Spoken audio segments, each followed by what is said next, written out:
ನಾಡಿನ ಸಮಸ್ತ ಜನತೆಗೆ ಬಸವ ಜಯಂತಿಯ ಶುಭಾಶಯಗಳು. ಶುಭ ಕೋರುವವರು ಜಿಸಿ ಗೋವರ್ಧನ್, ಯುವ ಮುಖಂಡರು, ಅರಸೀಕೆರೆ. ರಾಜ್ಯಕ್ಕೆ ಬಂದಾಗ ಪ್ರಧಾನಿ ನರೇಂದ್ರ ಮೋದಿ ಅವರು ತಮ್ಮ ಕಿವಿಯಲ್ಲಿ ಏನು ಹೇಳಿದರು ಎಂಬ ಗುಟ್ಟನ್ನ ಸಿಎಂ ಸಿದ್ದರಾಮಯ್ಯ ರಟ್ಟು ಮಾಡಿದ್ದಾರೆ. ಮೈಸೂರಿನಲ್ಲಿ ಮಾತನಾಡಿದಂತ ಸಿಎಂ, ಮಹಿಳಾ ಮೀಸಲಾತಿ ವಿಚಾರದಲ್ಲಿ ನಿಮ್ಮ ನಿಲುವು ಏನು ಅಂತ ನನ್ನ ಕಿವಿಯಲ್ಲಿ ಪ್ರಧಾನಿ ಮೋದಿ ಕೇಳಿದರು.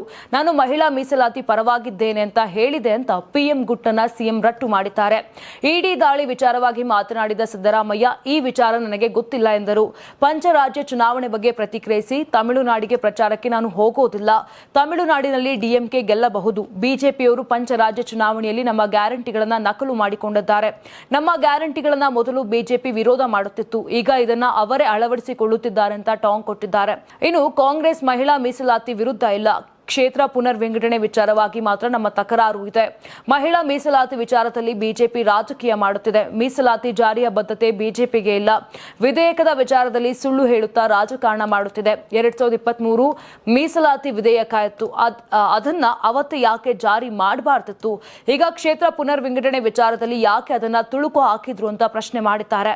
ನೀವು ಸಣ್ಣ ಆಗ್ಬೇಕಲ್ವಾ? ಅದು ಒಂದು ಉತ್ತಮ ಆಹಾರದಿಂದ ಸಣ್ಣ ಆಗ್ಬೇಕಲ್ವಾ? ಪ್ರತಿದಿನ ನಮ್ಮ ಜೀನಿ ಸ್ಲಿಮ್ ನ ಯೂಸ್ ಮಾಡಿ ಯಾವುದೇ ಸೈಡ್ ಎಫೆಕ್ಟ್ ಇಲ್ದಂಗೆ ನೀವು ಸಣ್ಣ ಆಗ್ತೀರಾ.